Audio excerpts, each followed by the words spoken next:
Question 81. According to the law of karma, anyone who sows the seeds of karma will reap a corresponding and just consequence. So, is the law of karma always rigid, or is there some flexibility? If the law of karma were rigid and fixed, it would no longer truly be the law of karma, as each person would merely be the product of past karma, with all circumstances predetermined. Even their actions would be regulated like those of a machine. For example, if person A kills person B, it could be seen as person B receiving the consequences of past karma. However, if A's actions were also driven by past karma, A's act of killing B would be similarly predetermined.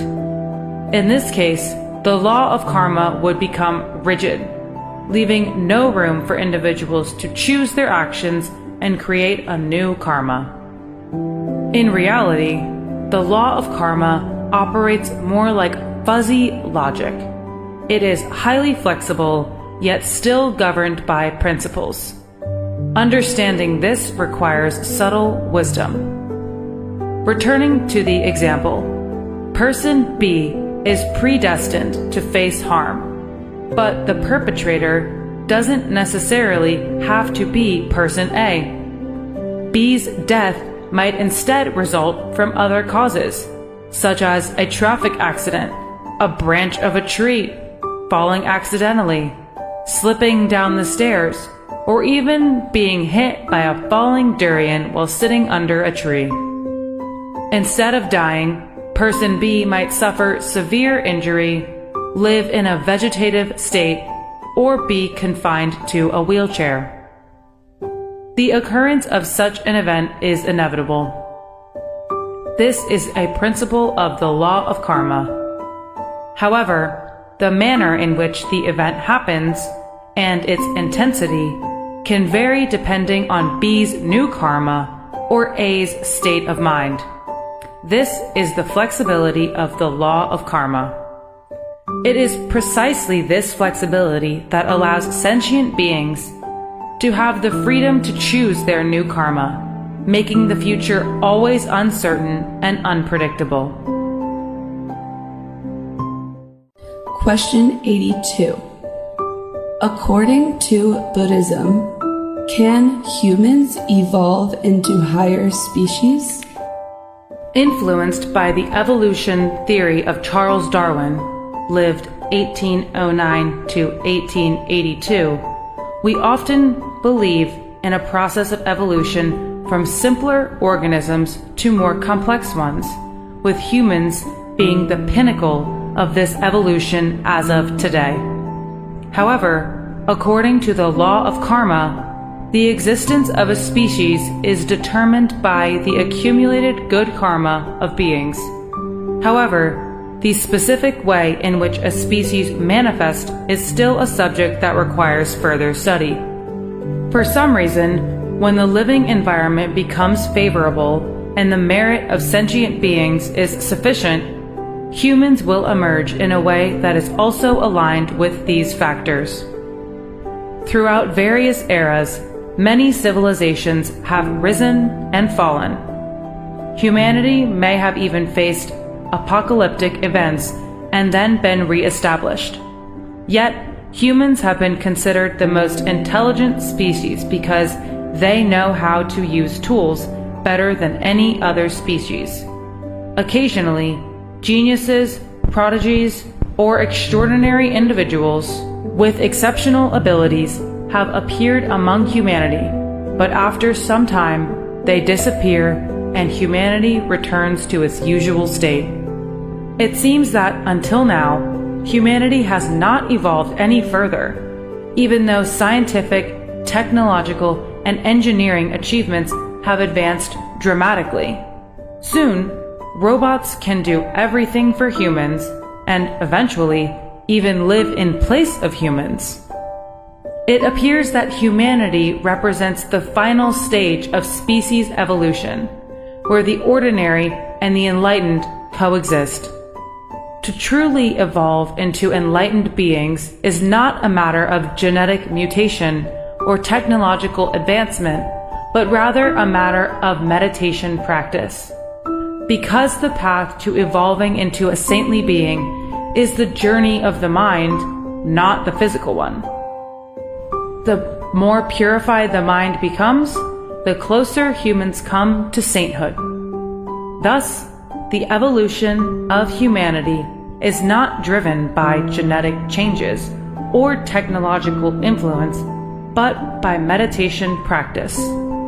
Humanity must embrace meditation to find the path to higher evolution. Question 83. In what ways do blessings manifest? Good karma, blessing or merit, manifests in the following aspects. Health. Being healthy and free from illness is a sign of good karma. Some individuals even possess extraordinary physical strength, which is also a result of special merit. Physical appearance. A beautiful or attractive outward appearance is also a sign of merit. Good-looking people often easily access the goodwill of others. Intelligence. The ability to perceive, create, and reason sharply is also a form of merit, helping one navigate and solve complex problems accurately in life. Talent. Talent refers to specialized skills in areas such as science, technology, music, literature, martial arts, public speaking, and more. Talent also helps one secure a good profession, income, and social standing. Willpower. A strong sense of determination is also a sign of merit, as those with less merit are often easily discouraged and give up. Family background. Being born into a wealthy family is a sign of good karma, providing a strong foundation for building a successful future. Wealth. Possessing material wealth is a clear indication of merit, as wealth and prosperity remain aspirations for many people. Power.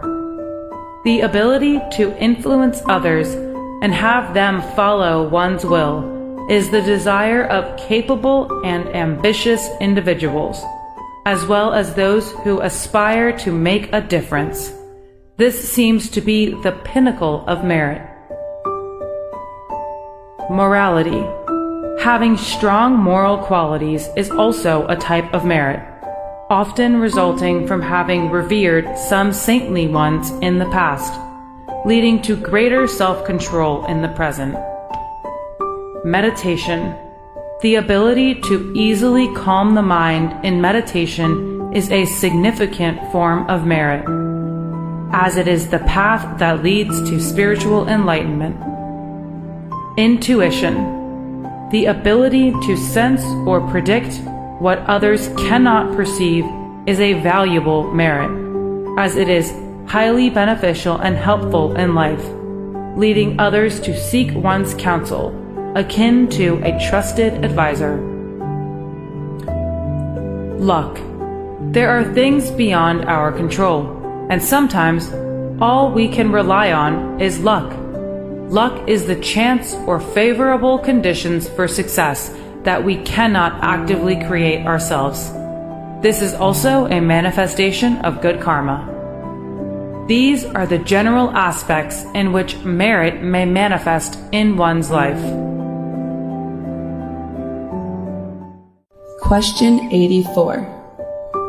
When people have a good connection from the past, they easily have affection for each other. What is this connection?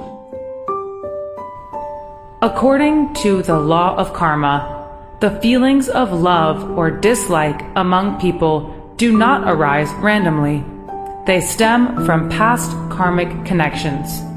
If two people have positive karma with each other, having loved and helped one another in previous lives, they will naturally develop a positive affinity when they meet again. Conversely, if they share a negative karmic bond from the past, having harmed or wronged each other, then they may feel an inexplicable aversion towards one another upon meeting again. For example, some pop stars are adored by many fans. While talent plays a role, it is the good karma they accumulated in past lives that is the main reason for their large fan base. Perhaps they helped so many people in past lives, leading to widespread admiration in this life. Similarly, popular restaurants or successful businesses thrive due to positive karmic connections with many beings from the past. The owner may have performed numerous good deeds in previous lives, such as building bridges or roads for people that benefited many people, thereby creating good karma that now brings them many customers. Great leaders who can rally and guide entire nations often have deep-rooted connections with many beings from the past, built from significant acts of kindness and service they might have performed in their past lives, not just in their current lifetime. Marriage is also a result of past karmic connections, not merely coincidences. Whether the relationship lasts long or short depends on the depth of past connections and how well the couple treats each other in this life. Therefore, when someone shows affection towards us, we should not think it's just because we are attractive. Instead, we should recognize that we forged a positive connection with that person in previous lives. Understanding this helps us to appreciate and nurture that bond, guiding each other towards spiritual enlightenment. Question 85. Throughout human history, across various regions, we have heard of the phenomena like spirit possession, where one spirit or entity taking control over another person's body. What is Buddhism's perspective on this? In both the human and animal realms, beings possess a physical body paired with a soul that is tightly attached to it. This attachment between the soul and body is what gives rise to mental activities, most prominently seen in the brain's functions. Since scientists have not yet identified the soul, they attribute all mental activities to the brain. However, based on experiences from ancient times to the present, many individuals, spiritual researchers, and practitioners have acknowledged the occurrence of spirit possession, where a soul enters the body of a living person to directly communicate with the human community. Such stories are documented extensively in various texts and records around the world. There are several types of spirit possession. Reincarnation according to karmic ties.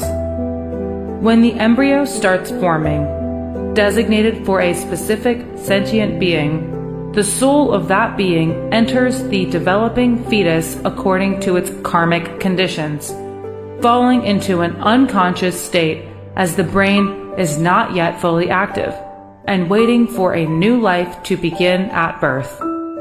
Possession of a recently deceased body. A wandering soul may find the body of someone who has just died, with the body still warm, and take over it. The soul then impersonates the recently deceased person to experience the human life it longed for. There are many cases of elderly individuals who, after a night, suddenly become healthier with a change in personality and an insatiable appetite, which are signs of this type of possession. Possession due to karmic debt. A soul may find someone who owes it a karmic debt and possess their bodies, blending the two consciousness together, which leads to what appears as personality disorders. Sometimes the possessing soul is strong enough to completely overpower the original consciousness, leaving the person unaware of what is happening. In other cases, where the invading soul is not so strong, the original consciousness remains partially aware, leaving the person with fragmented memories after the possessing soul leaves. Possession by a deity. A deity might possess a person with whom he has a karmic connection to impart wisdom, guidance, or moral teachings directly to the human community. In Vietnamese folklore, many stories describe village guardian deities possessing individuals to communicate important messages to the villagers. This has led to the development of spiritual rituals where people seek out divine possession to receive guidance, often accompanied by music and theatrical elements. If possession occurs with malicious intent, it can be resolved by seeking the assistance of virtuous spiritual practitioners. With their spiritual power and great compassion, they can expel the spirit from the body and guide the spirit to cultivate morality, so that it may soon be reborn into a better realm and follow the righteous path. Question 86. Did the Buddha have many excellent disciples? In the time when the Buddha was alive, many of his monk disciples attained the highest level of enlightenment, becoming arahants. Some of these disciples were particularly outstanding in specific areas. The two foremost leaders of the Sangha were Venerable Sariputta, known for his supreme wisdom, and Venerable Maha Moggallana, renowned for his exceptional supernatural powers. Besides them, there were many other extraordinary arahant disciples. The Nikaya scriptures recorded numerous stories about these arahants of that time. For example, Venerable Ananda, who served as the Buddha's attendant, was known for his phenomenal memory. He accompanied the Buddha throughout his life, listening to the Buddha's teachings without forgetting a single word. After the Buddha's passing, Venerable Ananda played a crucial role in reciting and preserving the Buddha's teachings for future generations. Venerable Rahula discreetly employed various means to protect the Buddha's monastic community, Sangha, from the intense opposition and sabotage of non-Buddhists, a task that was far from simple. Venerable Maha Kassapa set an example of a simple and austere life. He often entered deep absorption in meditation for 7 days at a time. After the Buddha's passing, he became the spiritual leader of the Sangha. Venerable Subhuti was known for his boundless compassion, showing a deep love for all creatures, even ferocious animals. Venerable Kakana was famous for his ability to engage in discussions and lead conversations, which could convert even the most skeptical listeners to understand the true Dharma. Venerable Gavampati once halted a raging flood to protect the monks sleeping by the riverbank. Venerable Pindola Bhardwaja once flew on a stone over the city of Rajagaha, an event that was witnessed by and amazed all people in the city.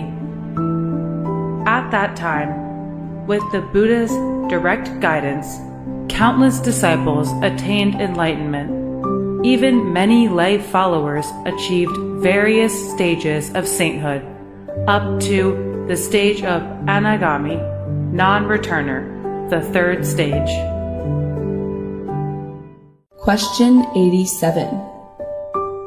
Why are there fewer people attaining enlightenment in later times compared to when the Buddha was alive? Enlightenment is an exceedingly profound and lofty state, far beyond the reach of the ordinary human mind. The gap between the ordinary and the enlightened is vast. In the time of the Buddha, when someone achieved a certain spiritual result in meditation, the Buddha would confirm the exact stage of their attainment. Practitioners themselves could not accurately know the extent of their achievement because the experiences and states they encountered in meditation were entirely new and unfamiliar. With the Buddha's validation, monks were not misled and could continue their practice until they attained the highest level of sainthood. After the Buddha's passing, and as arahants became fewer, many practitioners, when reaching a certain state of mindfulness and meditation, mistakenly believed that they had attained a profound stage of enlightenment.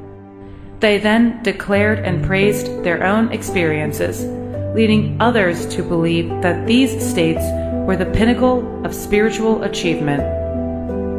This misunderstanding undervalued the enlightenment of the arahants and the Buddha, diminishing the merit of successive generations and making it more difficult for later generations to attain sainthood than in the Buddha's time. Merit, good karma, remains a critical factor in attaining sainthood. The loss of merit due to misunderstanding and arrogance has made it progressively harder for subsequent generations to achieve enlightenment. Question 88. How did the formation of different sects within Buddhism occur? About 100 years after the Buddha's passing, Buddhism split into two main sects, the Mahasamgika and the Theravada. This division arose due to differences in the interpretation of the teachings. The Theravada tradition has been preserved and it is still practiced today in countries like Thailand, Myanmar, Sri Lanka, Laos, Cambodia, and parts of Vietnam. The Mahasamgika, on the other hand, gradually became more innovative, introducing bold reforms that eventually led to the development of Mahayana Buddhism. Maha means great, Yana means vehicle. Naturally, when it identifies itself as the great vehicle, Mahayana, the other sects are labeled as the lesser vehicle, Hinayana. Today, we often refer to the Mahayana tradition as developed Buddhism and the Theravada tradition as original Buddhism. Mahayana Buddhism is predominant in countries such as China, Japan, Vietnam, Korea, Tibet, and Mongolia. It appears that Theravada Buddhism has stably maintained its traditional practices from the Buddha's time. In contrast, Mahayana Buddhism has been extremely open and innovative, creating a great Buddhist sect with many legendary spiritual elements. While Theravada Buddhism has tried to preserve its original practices, there have been some deviations over time. For example, many pagodas in Theravada countries have used a large number of talismans and mantras, which are seen as a form of derived spirituality, while awaiting spiritual achievement from true enlightenment. On the other hand, Mahayana Buddhism, with its more audacious approach, has introduced new Buddhas and different teachings, seemingly creating entirely new forms of Buddhism. However, Mahayana monks assert that these new Buddhas and teachings were also introduced by the historical Buddha Shakyamuni. Some of the notable schools within Mahayana Buddhism include Zen Buddhism focuses on using methods or techniques to trigger enlightenment, sometimes in ways that don't align with traditional scriptures. Zen has a strong, systematic lineage that has spread across many countries. Pure Land Buddhism advocates reciting the name of Amitabha Buddha to be taken to his pure land after death. Vajrayana Buddhism focuses on the use of mantras and rituals to quickly gain spiritual power. Tiantai Buddhism, founded by the Chinese master Ziyi, focuses on practicing meditation with unique techniques.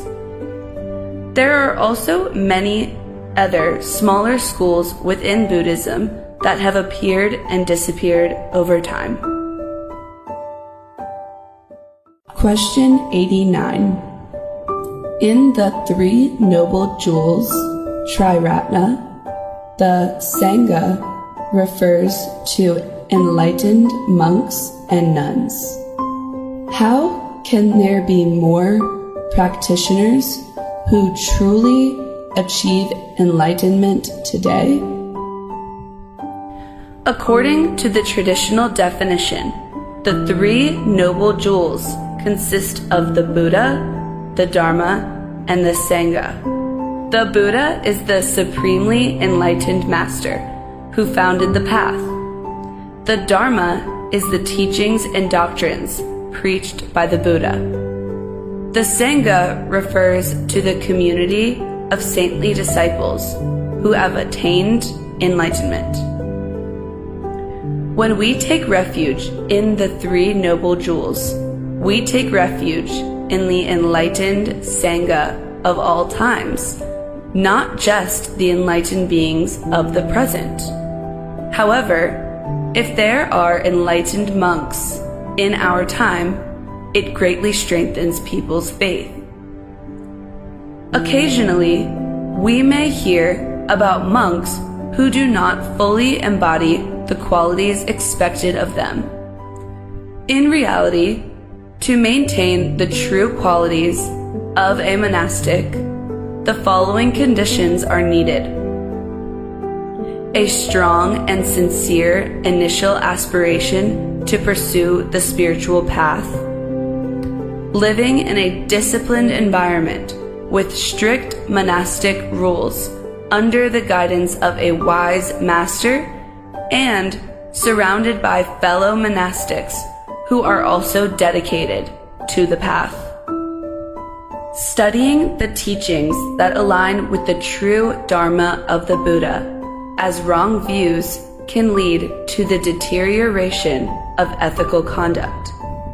Practicing diligently with consistent efforts in both spiritual cultivation and service, allowing morality and merit, good karma, to grow gradually over time. Gradual progress in meditation, leading to deeper states of mindfulness. Development of wisdom over time. Having very strict self-control and self-regulation. If monastics can meet these conditions, people will feel confident and relying on them for guidance in their spiritual practice. Question 90. Can you elaborate on the concept of enlightenment in Buddhism? The Buddha's definition of enlightenment is very profound. Even if one can enter a deep state of meditative absorption, this is only considered a meditative achievement, but it is not regarded as true enlightenment or attaining a stage of sainthood. True enlightenment or sainthood is achieved only when one eradicates the deep-seated, invisible defilements known as kilesas, mental fetters, within the deepest layers of the mind. Kilesas are the natural instincts of sentient beings that influence all thoughts and behaviors. These include inclinations such as selfishness, arrogance, greed, anger, hatred, stubbornness, laziness, cowardice, blame-shifting, fear, and at the deepest level of mental fetters, ignorance, avidya. The Buddha identified 4 stages of enlightenment or sainthood. Sotapanna, stream enterer. At this stage, one eliminates the first 3 defilements: selfishness, stubbornness, and indecisiveness, lack of firm principles. A Sotapanna is highly ethical, reveres the Buddha absolutely, and possesses a strong sense of inner mindfulness, but has not yet achieved deep meditative absorption, samadhi, or natural powers, abhina. A Sotapanna will still be reborn multiple times to continue practicing and accumulating more merit. Sakadagami, once returner. At this stage, the defilements of greed and anger have been significantly weakened, though not entirely eradicated. The Sakadagami's morality is profound. They begin to reach deep meditative mindfulness and may even attain the first jhana, the first stage of deep meditative ecstasy. They have strong intuition and can foresee many things. A Sakadagami will return to the human realm only once more to resolve their remaining karma before ascending to higher realms and ultimately attaining nirvana. Anagami, non-returner. This stage marks the complete eradication of the core defilements of greed and hatred. However, 5 subtler defilements still remain, including attachment to the form realm, desire for rebirth in the form heavens, attachment to the formless realm, desire for rebirth in the formless heavens, complacency, contentment with their peaceful state of mind, leading to a lack of further effort, subtle pride, still seeing other beings as inferior, and ignorance, the root defilement. An anagami will no longer be reborn into the human realm unless they choose to be, but will dwell in the higher realms of the form or formless heavens, where they will attain nirvana. An anagami often possesses great supernatural powers. Arahant, fully enlightened one. At this final stage, all defilements are completely eradicated, including ignorance. An arahant attains fully the 3-fold knowledge, the 6 supernatural powers, and supreme enlightenment, transcending all realms of existence and achieving ultimate liberation. The concept of enlightenment in Buddhism is extremely profound and intricate. requiring significant spiritual practice to fully grasp its meaning.